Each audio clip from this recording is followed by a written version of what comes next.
C'est l'heure du focus. On prend la direction de l'Espagne ce matin et de sa capitale Madrid, une ville qui fait partie de ces lieux d'Europe meurtrie par des attentats terroristes de masse. L'une des dates les plus sanglantes de l'histoire récente du royaume reste le 11 mars 2004. Des bombes posées par des islamistes marocains dans plusieurs gares de Madrid font 191 morts et 1400 blessés. 11 ans plus tard, personne en Espagne n'a oublié cette tragédie. Mais la société espagnole a su penser ses plaies et le modèle espagnol d'assistance aux victimes d'attentats est devenu un exemple en Europe. Regardez ces reportages signés Valérie Labonne.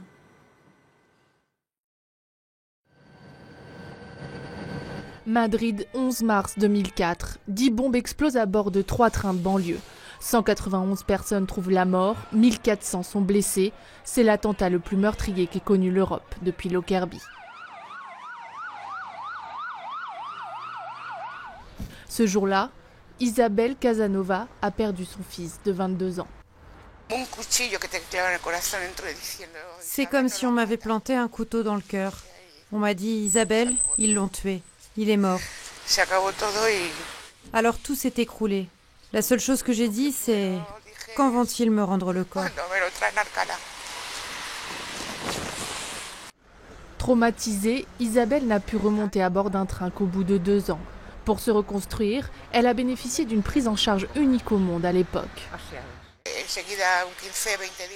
15-20 jours après, le ministère de l'Intérieur nous a versé de l'argent, 3 000 €, pour que l'on puisse se payer un psychologue. Au lendemain du 11 mars, le ministère de l'Intérieur met en place le premier protocole d'accompagnement des victimes du terrorisme. Chacune d'entre elles dispose d'un assistant social dédié pour une prise en charge sur mesure. Lorsque nous débutons ce processus d'accompagnement social, on va d'abord voir tous les revenus dont la personne dispose et quels pourront être ses futurs besoins après ce terrible choc dans sa vie.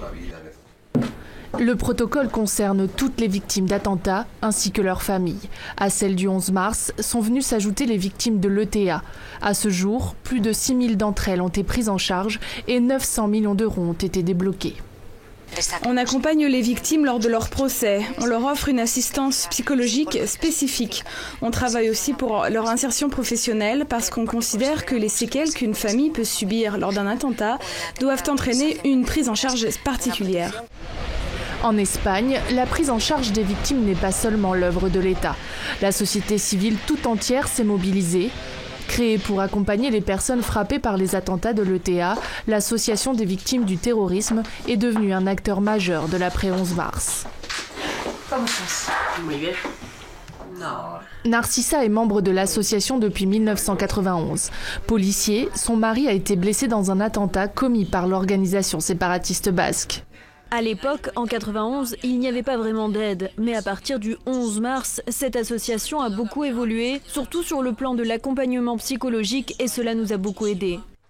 Au bout de 16 séances, la plupart des victimes peuvent reprendre leur vie quotidienne. En cas de rechute, une permanence téléphonique est à leur disposition.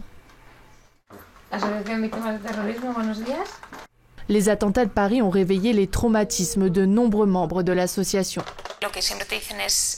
Ils nous disent que cela leur fait revivre l'attentat. Ils ont peur. Leurs symptômes se réactivent. Ils sont hyper vigilants. Ils ont très peur, ils n'arrivent pas à dormir et ont des flashbacks. Sur le plan de la sécurité, aussi l'Espagne a tiré des leçons du 11 mars. La surveillance de tous les sites à risque est renforcée. La vidéosurveillance fait son apparition dans les gares et les métros. Le gouvernement décide aussi d'agir dans les prisons. 141 détenus djihadistes sont répartis et isolés dans 31 centres différents.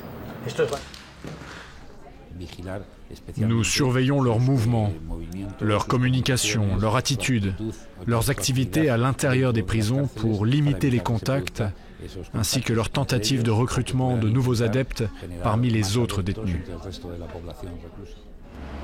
11 ans après les attentats de Madrid, l'Espagne reste une cible privilégiée. Les policiers espagnols ont interpellé plus de 600 personnes liées à des cellules de recrutement d'Al-Qaïda et du groupe État islamique. Abdelhamid Abaoud, le cerveau présumé des attentats de Paris, aurait d'ailleurs tenté d'enrôler plusieurs femmes espagnoles afin de les envoyer en Syrie. Voilà pour le focus ce matin. On fait tout de suite un point sur la